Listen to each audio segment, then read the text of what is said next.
So ఏంటంటే దేవుని మాట అంటే और क्या है जो परमेश्वर की बात है। సో ఈ రాత్రి దేవుడు మనకు తోడై ఉన్నాడు और परमेश्वर जो ये रात के समय हमारे साथ है।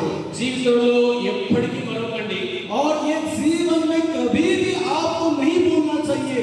దేవుడు ఉన్నాడు అని తెలియజేయడానికి और परमेश्वर हमारे साथ है ये बात आपको बतलाने के लिए అనేక పరీక్షలు గుండా మనం వెళ్తాం और हर एक परिस्थितियों का सामना करते हुए हम जाते हैं। ఆ పరీక్షలు వచ్చినప్పుడే और जब कभी वो परीक्षा चुनौतियां हमारे जीवन में आती है దేవుడు మనతో ఉన్నాడని అర్థమవుతుంది और इसके बाद हमें पता चलता है कि परमेश्वर हमारे साथ है।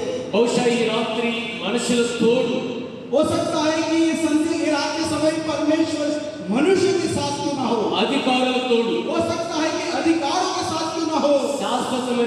శాశ్వతమని అనుకోకు और आप ये समझते होंगे कि सदा हमारे साथ रहेंगे। ఈ లోకంలో ఉన్న తోడంతా కూడా తాత్కాలికమే और ये संसार में जितना आपको दिखाई पड़ता जो साथ है वो अस्थायी है। యోసేపు ఐగుప్తుకు వెళ్ళకపోతే जब यूसुफ मिस्र में जाने से पहले ఈ రోజు ప్రపంచ పటంలో ఈజిప్ట్ లేదు और आज विश्व भर के इतिहास में मिस्र में दिखाई नहीं पड़ता था।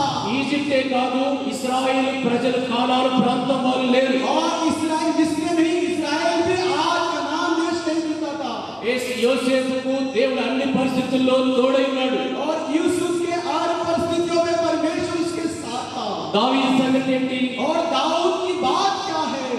సో ఒక్క మాట నేను చెప్పలే గాని और मैं एक बात कहना चाहता हूँ। కీర్తన గ్రంథం 124 అధ్యాయంలో भजन संहिता 104 अध्याय ఒక మాట రాయబడింది वहाँ पे एक बात लिखवाया गया है। మనుషులు మన మీదకి లేచినప్పుడు मनुष्य हम पर उठते हैं जब యెహోవా మనకు తోడై ఉండని ఎడల और अगर यहोवा हमारा साथ ना दे तो మనుషులు మన మీదకి ఎందుకు లేస్తారు जब कभी मनुष्य मन पर घात करने के लिए उठते हैं దేవుడు మనకు తోడై ఉండాలి అంటే మనుషులు మనకు లేవాలి अगर जब परमेश्वर हमारे साथ है तो इसका मतलब ये बनता है कि मनुष्य हम पर घात करने के लिए चढ़ाई करना है। సౌలుకు లేచినాడు और साउल उस पर क्यों ना था।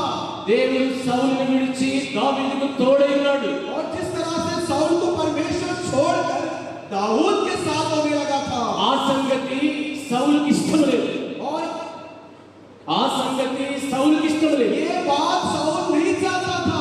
సౌలు భయపడ్డాడు और साउल ये बात से डरने लगा था। గుర్తుపెట్టుకో ये बात को आप स्मरण कीजिए। దేవుడు నీకు తోడై ఉంటే अगर परमेश्वर आपके साथ रहेगा तो ఎంతమంది సౌలు రాని चाहे कितना साउल क्यों ना आ जाए ఎక్కడైనా సరే और चाहे कहीं पे भी क्यों ना हो जाए యేసును నడవగలవు और आप चल पाएंगे దేవుని నడిపించగలవు और परमेश्वर आपको चला पाएगा।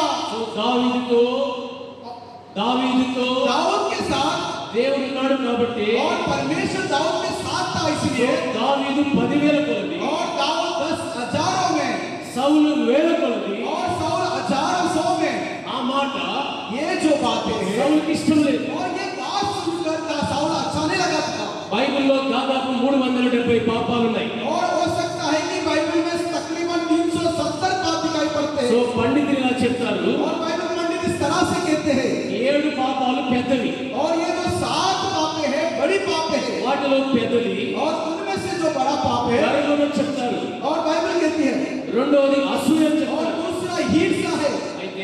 तो అయితే గర్వం పెద్దది కావచ్చు और घमंड जो है बहुत बड़ा हो सकता है ఏ అసూయ అన్నిటికంటే పెద్దది और ये घमंड से भी चढ़ बढ़कर ईर्ष्या बड़ी है అసూయ వలన పాపం విస్తరిస్తుంది और ये ईर्ष्या की वजह से पाप बढ़ के जाता है అసూయ వలన అనేక మంది నీతిమంతులు నలిగిపోతారు और ये ईर्ष्या की वजह से बहुत सारे धर्मी का कुचलाया जाता है అసూయ వలన అనేక మంది బలహీనలు దూరమైపోతారు और ईर्ष्या की वजह से बहुत सारे निर्बल जो लोग हैं वो दूर हो जाते ఈ हैं సమాజానికి దూరం కావచ్చు और हो सकता है कि समाज से अलग कर देती ఈ है రంగుల హంగులకు దూరం और కావచ్చు आपको बेरंगी संसार दिखाई पड़ता है। ఆకాశం కంటే శిఖరాలు గల మందిరాలకు దూరం కావచ్చు हो सकता है कि आकाश से भी चढ़ बढ़कर जो मंदिर आपको दिखाई पड़ती నీకు है తెలుసా దేవునికి దూరం కాడు और परमेश्वर आपसे दूर नहीं हो सकता आपको पता దేవుడు है। ఎక్కడున్నప్పుడు అతనితో ఉన్నాడు और जब बेथलेहम गया था परमेश्वर उसके साथ था बेथेल। ఆ దేవుడు నీకు కావాలా क्या वो परमेश्वर तू चाहता है। ఈ దేవుడు और ये परमेश्वर ఎల్లప్పుడూ ఉండేవాడు और सदा तुम्हारे साथ रहने वाला। నలిగిపోయినావా क्या तुम कुचल चुके हो జీవితంలో అలసిపోయినావా जीवन में थक चुके हो। ప్రేమించేవారు కరువైనారా हो सकता है कि तुम्हें प्रेम करने वाला कभी हो జీవితం అల్లకల్లమైందా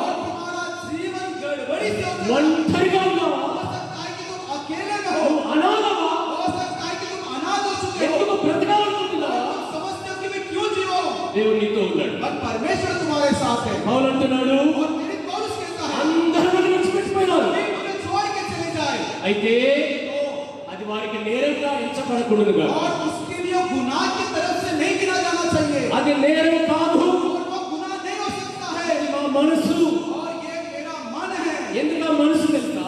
क्यों ये मन है మనుషులు దూరం అయితే क्योंकि जब कभी मनुष्य दूर हो जाते దేవుడి हैं దగ్గర ఉంటాడు. और इसके बाद परमेश्वर ఆ हमारे దేవుడు साथ है ఎల్లప్పుడూ నీతో ఉంటాడు. और वो हमेशा इनकी सदा तुम्हारे साथ ఆ है ప్రేమ శాశ్వతం. और वो प्रेम सदा रहती है మరణము లేని ప్రేమ, और वो मरण नहीं मृत्यु नहीं उससे ज्यादा प्रेम है పరలోకములో ఉండే ప్రేమ.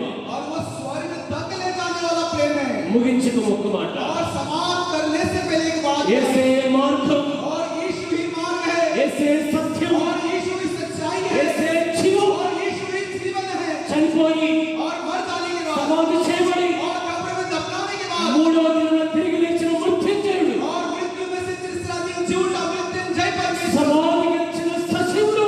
और मृत्यु पर जय बनो जीवित परमेश्वर है वो ఒక మాట అన్నాడు, और उसने एक बात कहा యుగ సమాప్తి వరకు और ये अंत तक ఈ లోకమంతా సమాప్తం हो అవుతుంది. सकता है संसार पूरा खत्म हो जाएगा జీవితం సమాధితోనే సమాప్తం और అవుతుంది. हमारा जीवन कब्र के साथ ही खत्म किया जाएगा ప్రేమించేవారు, और प्रेम करने वाले తోడుగా ఉండేవారు, और हमारे साथ रहने वाले ప్రమాణం చేసిన వారు और जो हमारे प्रतिज्ञा करते हैं సమాధి దగ్గర ఆగిపోతారు. और वो कब्र के पास आके रुक जाते हैं సమాధి తర్వాత और कब्र के बाद నీతో దేవుడు ఉంటాడు. और तुम्हारे साथ परमेश्वर అదే है పరలోకం, और ఉसी को स्वर्ग कहा जाता है కన్నీరు లేని దేశం, और जहाँ पर दुख नहीं रहता మరణం లేని దేశం. वहाँ पर मृत्यु नहीं रहता ఆ మోక్షం నీకు కావాలా? क्या वो मुक्तिदान तुम्हें ఈ चाहिए రాత్రి దేవుడిని ప్రేమ, और ये रात परमेश्वर तुमसे प्रेम నేను करता है ప్రేమించేవారు కరువైనారా? हो सकता है कि तुम्हें प्रेम करने वाला कम हो चुके हैं యేసే శాశ్వతమైన ప్రేమ. और यीशु ही सदा रहने वाला परमेश्वर है దావీదుకు తోడై ఉన్నాడు, और दाऊद के साथ था परमेश्वर యోసేపుకు తోడై ఉన్నాడు, यूसुफ के साथ था परमेश्वर అగ్నిగుండములో దానియేలు స్నేహితులకు తోడై ఉన్నాడు. दानियल के मित्र के साथ था जब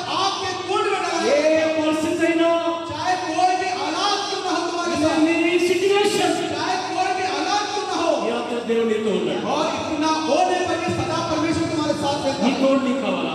और ये सदा तुम्हारे चाहिए साथ చివరి మాట, और अंत में एक నీ बात భార్యను వదిలిపెట్టిందా? और ये सब कुछ నిన్ను భర్తను వదిలిపెట్టా? और आपका पति आपको छोड़ నీతో दे ఉంటాను వాళ్ళని వదిలేసినాడా? जो आपके साथ कहता है कि वो भी तुम्हें छोड़ दे దేవుడు నీతో और ఉండాలనుకుంటున్నాడు. जो भी तुम्हारे साथ परमेश्वर रहता है జక్కయ్య और जक्कई యేసుని और చూడాలనుకున్నాడు. वो चाहता था कि परमेश्वर को యేసయ్య और यीशु जी ने జక్కయ్యతో ఉండాలనుకున్నాడు. और यीशु जक्कई के साथ रहना चाहता था కళ్ళు మూసుకోండి, और आंखें बंद कीजिए ఎవరు చూడదు. और किसी को मत निकालिए నువ్వు అలసిపోయినావు, हो सकता है कि तुम थक चुके हो కళ్ళు మూసుకోండి आंखें बंद कीजिए ప్లీజ్. मेहरबानी करके కళ్ళు మూసుకోండి, मेहरबानी करके आगे ఎవరు చూడదు. कोई मत देखिए దేవుడు నీతో మాట్లాడు. परमेश्वर तुमसे बात कर रहा है 2 సంవత్సరాలుగా మాతో ఉన్న దేవుడు, और 2 वर्ष से हमारे साथ परमेश्वर था దిక్కులేని స్థితిలో మమ్మల్ని ఆదరించినది. हमारा कोई सहारा नहीं था परमेश्वर हमारी प्रोत्साहन किया జీవితం అంతా అరణ్యఘోషంగా కనబడదు. हमारा पूरा जीवन जंगल से भर चुका था యేసు నన్ను ఆదరించినది. पर परमेश्वर ने मुझे शरण दिया आदर दिया నీకు కావాలా? क्या ये